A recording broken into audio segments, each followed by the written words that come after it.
Ta parole est une lampe à mes pieds, une lumière sur mon sentier. Psaume 119, verset 105. La méditation.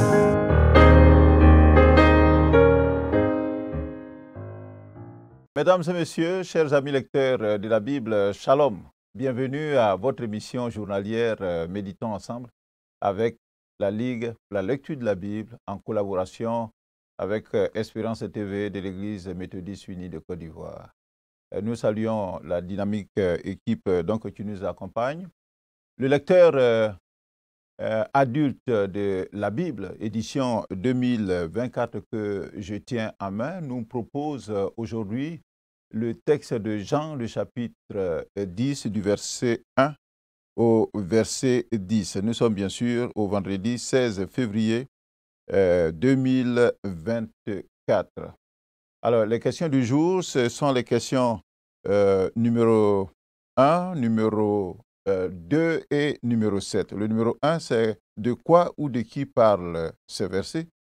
Numéro 2, est-ce que ce passage m'apprend quelque chose sur Dieu le Père, Dieu le Fils ou Dieu le Saint-Esprit? Et puis le numéro 7, quelle vérité Dieu me révèle-t-il? Avant d'aller plus loin, nous allons prier, demander au Seigneur de conduire ces moments par sa grâce et par son esprit. Prions ensemble, chers téléspectateurs, méditateurs. Seigneur, nous voulons te remercier pour l'occasion que tu nous donnes de venir à tes pieds pour nous ressourcer. Prépare nos cœurs à recevoir ta parole. Au nom de Jésus-Christ. Amen. Alors, le contexte de notre passage d'aujourd'hui, c'est bien de le situer. Le chapitre précédent que nous avons médité hier, le chapitre 9 de l'Évangile selon Jean, nous a relaté un autre miracle de Jésus, et ce miracle s'est passé un jour de sabbat. La guérison, il s'agit de la guérison d'un homme aveugle de naissance. Si ce miracle a vraiment étonné et émerveillé les voisins de cet aveugle, et n'en a pas été de même pour les pharisiens. Certains d'entre eux, ces pharisiens-là, disaient que Jésus ne vient pas de Dieu car il n'observerait pas le sabbat. Et puis, il y a certains de ces pharisiens qui soutenaient qu'un homme pécheur ne peut pas faire de tels miracles, les miracles donc que Jésus faisait. Donc, il y avait ces deux tendances, et on pourrait dire qu'il y a eu une division donc, entre les pharisiens. Quant à l'aveugle qui a été guéri par Jésus, après des intimidations donc, de ces religieux pour l'obliger à renier Jésus, il est chassé de la communauté religieuse juive par les pharisiens. Cette attitude irresponsable donc des pharisiens choque Jésus, l'entendement de Jésus. Il rencontre après cet homme guéri de la cécité, mais qui a été banni de la communauté. Jésus le rencontre et puis il lui annonce que lui, Jésus, il est le Fils de Dieu.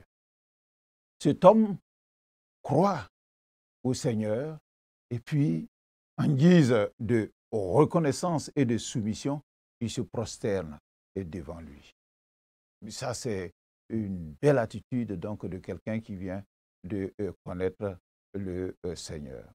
Alors, ces pharisiens présents, ayant entendu Jésus lui parler, parce que Jésus dit à cet aveugle qui était là, en leur présence, et puis Jésus semble d'ailleurs plus s'adresser à ces pharisiens qu'à l'aveugle, et il dit qu'il est venu, lui Jésus, dans ce monde pour juger,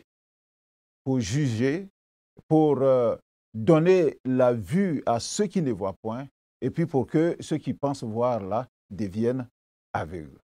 Ces pharisiens qui sont présents, qui ont entendu Jésus dire donc ces paroles, ils lui posent aussi la question de savoir, mais nous aussi, sommes-nous aveugles? À cette question, Jésus leur répondit, si vous étiez aveugles, vous n'auriez pas de péché. Mais maintenant, vous dites, nous voyons. Et c'est pour cela que votre péché subsiste.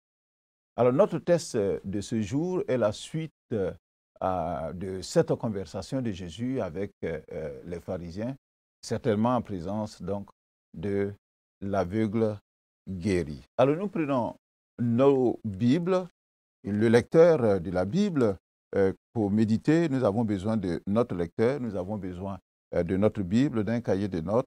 J'espère que vous l'avez, chers téléspectateurs. Alors, je vous fais, sinon nous faisons ensemble la lecture de Jean, le chapitre 10, du verset 1 au verset 10.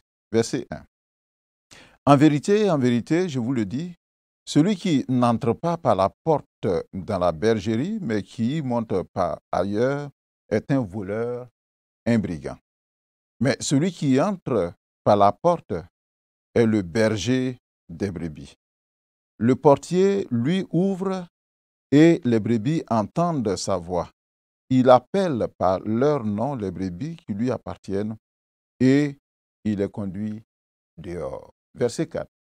Lorsqu'il a fait sortir toutes ses propres brebis, il marche devant elles et les brebis le suivent parce qu'elles connaissent sa voix. Elles ne suivront point un étranger, mais elles fuiront loin de lui parce qu'elles ne connaissent pas la voix des étrangers. Verset 6. Jésus leur dit cette parabole, mais ils ne comprirent pas de quoi il leur parlait. Jésus leur dit encore, en vérité, je vous le dis, je suis la porte des brebis. Tous ceux qui sont venus avant moi sont des voleurs et des brigands, mais les brebis ne les ont point écoutés. Je suis la porte. Si quelqu'un entre par moi, il sera sauvé, il entrera et il sortira et il trouvera des pâturages. Enfin, le verset 10, le voleur ne vient que pour dérober, égorger et détruire.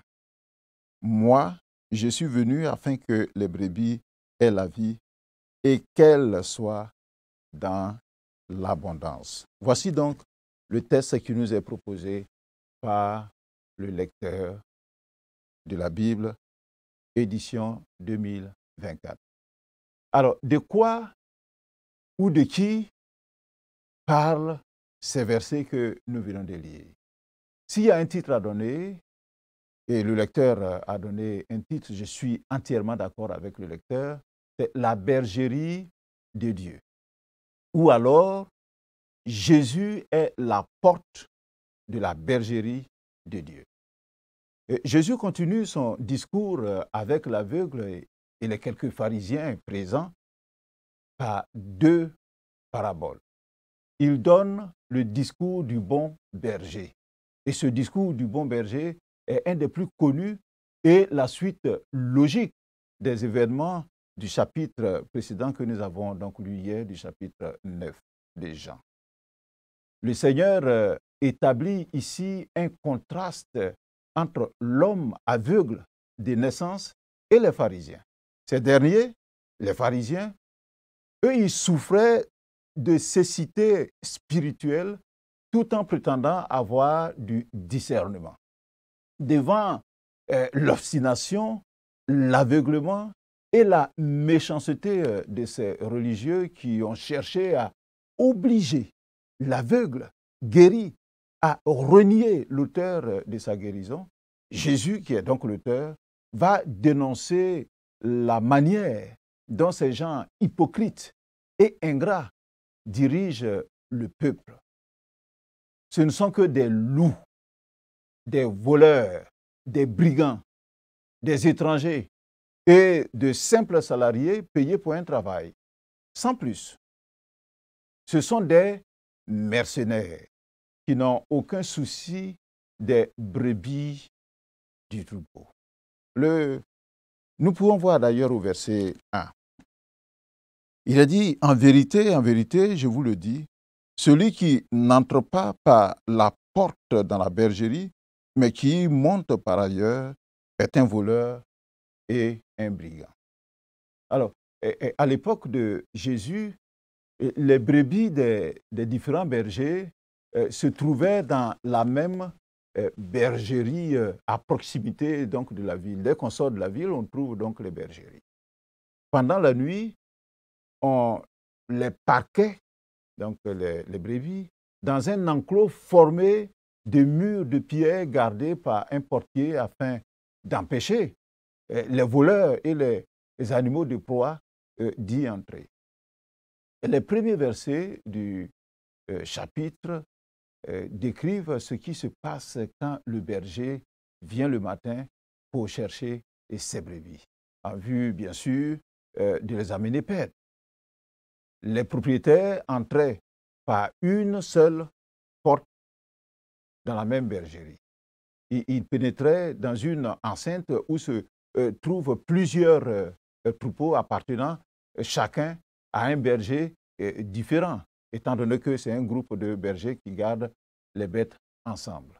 Ainsi, quiconque s'aventurait à escalader le mur afin de pénétrer donc dans la bergerie aurait certainement de mauvais desseins à l'esprit et serait donc un voleur ou un brigand, un meurtrier. Le verset 3 que nous avons lu nous dit que le portier, quand bien sûr le berger arrive, le portier lui ouvre et les brebis entendent sa voix. Il appelle par leur nom les brebis qui lui appartiennent et il les conduit dehors. Donc le portier, c'était un adjoint du berger qui est engagé par lui et qui reconnaissait le vrai berger comme tel. Donc, comme il le reconnaissait, il lui ouvrait la porte et l'aidait à prendre soin de son troupeau. Tout spécialement, il est là pour garder les brebis la nuit. Alors, ce verset que nous avons lu, le verset 3, dit que les brebis entendent la voix du berger. Les bergers du Proche-Orient se tiennent à divers endroits à l'extérieur donc, de l'enclos et puis font entendre donc leur voix, que les brebis sont capables d'identifier, de reconnaître, ce qui a pour effet de les faire se rassembler autour donc, de lui, parce qu'ils reconnaissent sa voix, ils se disent notre patron ou notre chef, notre maître est là. Alors, le verset 3 nous dit que le berger, donc, qui voit ses bêtes, il appelle par leur nom les brebis qui lui appartiennent. Ce berger va même plus loin. Donc, il connaît chacun son problème, chacun son nom. Il peut les identifier. Il y a donc un lien affectif très fort entre le berger et ses brebis. Du fait, bien sûr, des contacts permanents et des soins quotidiens administrés avec attention et avec amour au troupeau. Et tout ce que je dis, vraiment, chaque mot vaut son pesant d'or. Contact permanent, soins quotidiens, attention particulière, amour donc du troupeau. C'est ce qui fait que l'animal arrive donc à reconnaître son maître. Le verset 4 que nous avons lu dit ceci. Lorsqu'il a fait sortir toutes ses propres brebis, le berger donc, il marche devant elles et les brebis le suivent parce qu'elles connaissent sa voix. Contrairement aux bergers, nous voyons dans les documentaires des bergers occidentaux qui font avancer leurs troupeaux en les pressant par les côtés ou par derrière et en s'aidant des chiens. Hein. Les bergers du Proche-Orient les conduisent en se mettant à leur tête et en les encourageant à les suivre. Quel bel exemple. Ils fraient le chemin à leurs bêtes. Voilà une des significations de cette merveilleuse métaphore de la relation maître-disciple ou du principe du leadership serviteur. Le berger rassure, il ouvre la voie, il donne l'exemple au troupeau. Cette relation n'existait pas entre les pharisiens et le peuple. Au lieu d'être des modèles de vie ou de chercher le bien-être donc du troupeau, ces religieux, ces pharisiens, ils inspiraient plutôt la terreur, d'où la réaction des parents de l'aveugle de naissance dans le verset 22 du chapitre 9 que nous avons lu hier. Il est dit d'ailleurs dans ce texte que les parents de l'aveugle de naissance dirent aux pharisiens, quand ils ont été interrogés, est-ce là votre fils et qui l'a guéri? Il dit, mais posez-lui la question. Lui-même, il a de l'âge, il pourra donc vous répondre. Tout simplement parce qu'il craignait les Juifs, car les Juifs étaient déjà convenus que si quelqu'un reconnaissait Jésus pour le Christ, il serait exclu de la synagogue. Voyez-vous, les deux manières donc, de prendre donc, les brebis ou bien les autres et de les diriger. Cet enseignement de Jésus appelle les pharisiens et par extension, on pourrait dire, appelle tout leader à imiter la conduite du portier et la conduite donc du berger.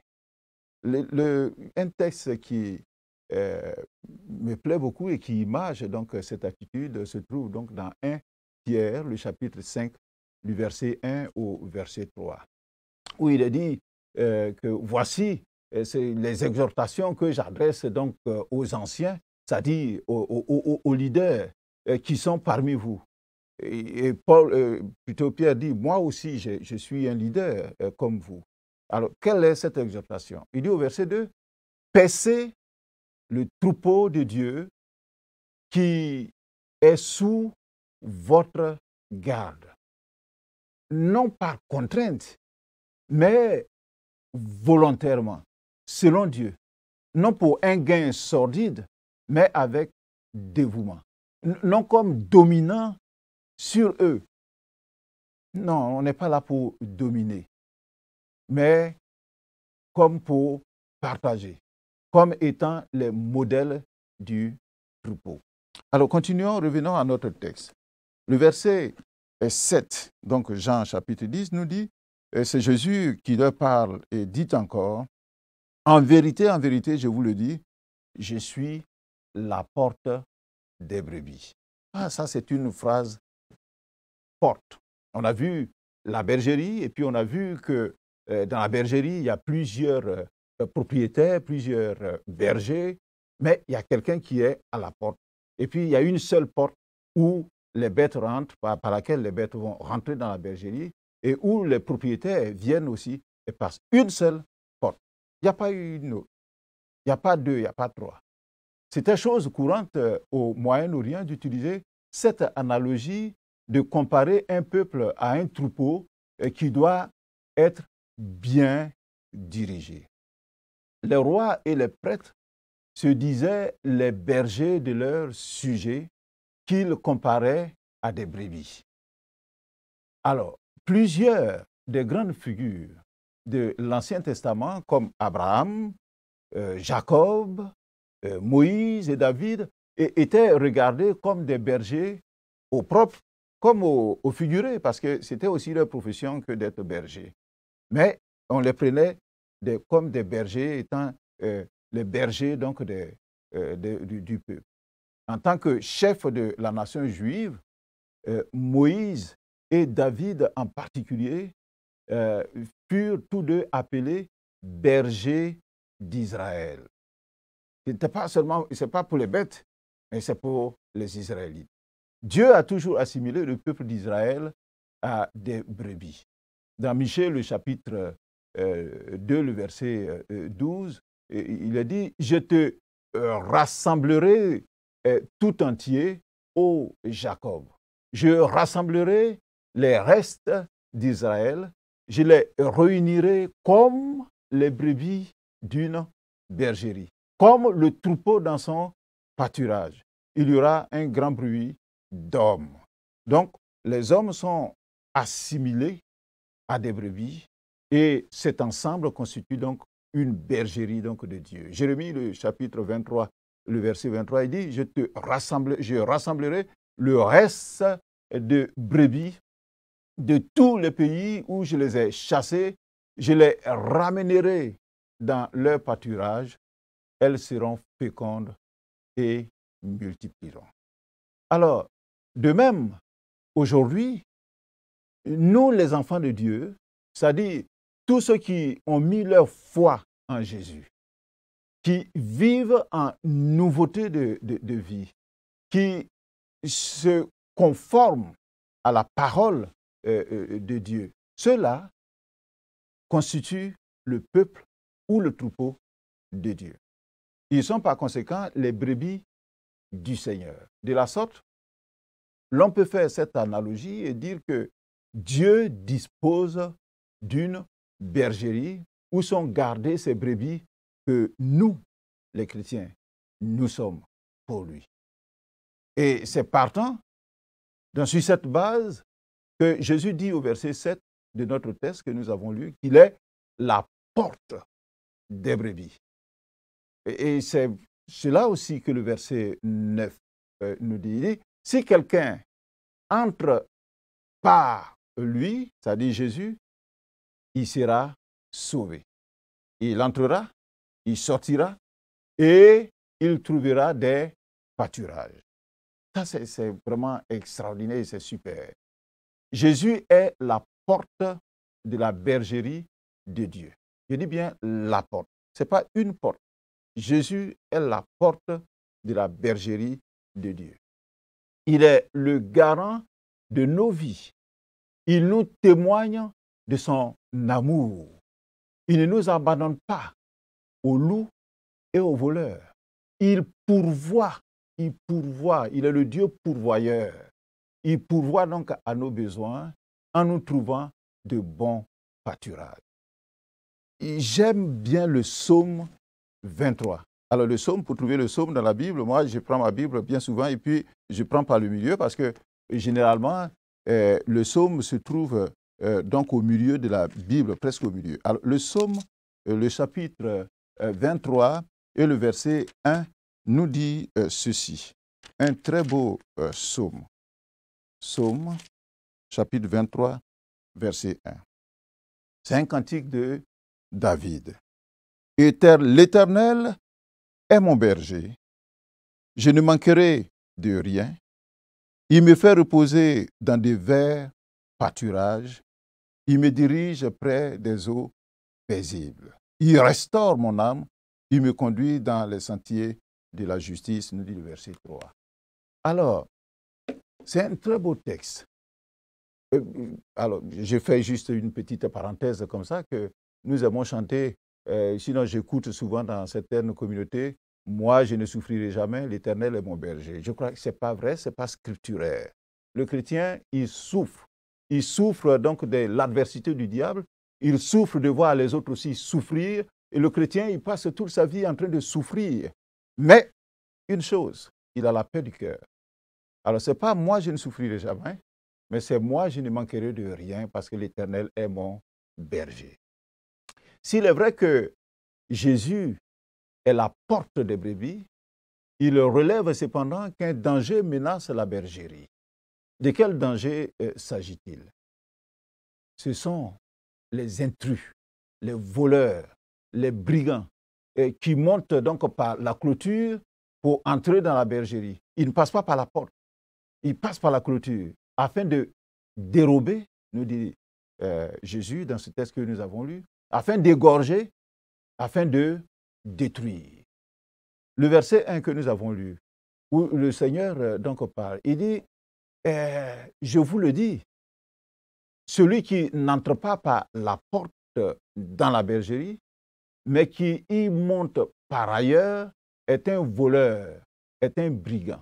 Et le verset 8 nous dit que tous ceux qui sont venus avant moi sont des voleurs et sont des brigands. Le voleur, le verset 10, ne vient que pour dérober, égorger et pour détruire. Jésus ne fait évidemment pas référence ici aux prophètes de l'Ancien Testament. Il ne les qualifierait pas de voleurs et de brigands. Il pense probablement aux prêtres et aux chefs d'Israël qui se comportaient comme des voleurs et des brigands. Et cette parole s'adresse aujourd'hui à nous tous, leaders du peuple de Dieu. Mais qu'est-ce que ce peuple-là, ces chefs donc d'Israël, faisaient? Nous allons prendre nos Bibles dans Ézéchiel, le chapitre 34. Je vais vous lire un texte dans Ézéchiel, le chapitre 34, à partir du verset 2. Il a dit ceci: « Fils de l'homme, prophétise contre les pasteurs d'Israël. Prophétise et dis-leur aux pasteurs, ainsi parle le Seigneur, l'Éternel. Malheur aux pasteurs d'Israël qui se paissaient eux-mêmes. Les pasteurs ne devaient-ils pas paître le troupeau? » Verset 3. « Vous avez mangé la graisse, vous vous êtes vêtus avec la laine, vous avez tué ce qui était gras, vous n'avez point fait paître les brebis. Vous n'avez pas fortifié celles qui étaient faibles, guéri et celles qui étaient malades, pansé celles qui étaient blessées. Vous n'avez pas ramené celles qui étaient égarées, cherché celles qui étaient perdues, mais vous les avez dominées avec violence et avec dureté. Elles se sont dispersées, et parce qu'elles n'avaient point de pasteurs. Elles sont devenues la proie de toutes les bêtes des champs. Elles se sont dispersées. Mon troupeau est errant sur toutes les montagnes et sur toutes les collines élevées. Mon troupeau est dispersé sur toute la face du pays. Nul n'en prend souci, nul ne le cherche. » Ah, le tableau est vraiment triste. Nous constatons malheureusement que ce qui est dénoncé dans ce texte d'Ézéchiel prévaut aujourd'hui encore dans nos communautés. Loin de prendre soin du troupeau de l'Éternel, certains leaders s'en servent à leur propre fin, pour avancer dans leur statut social, pour augmenter donc leur richesse. Ils imposent donc des charges trop pénibles au peuple de Dieu. Cotisation par-ci et services par-là, non pour l'œuvre de Dieu, mais pour le profit du leader. Tout ceci est source donc de malaise et de découragement de bien des frères dans leur foi.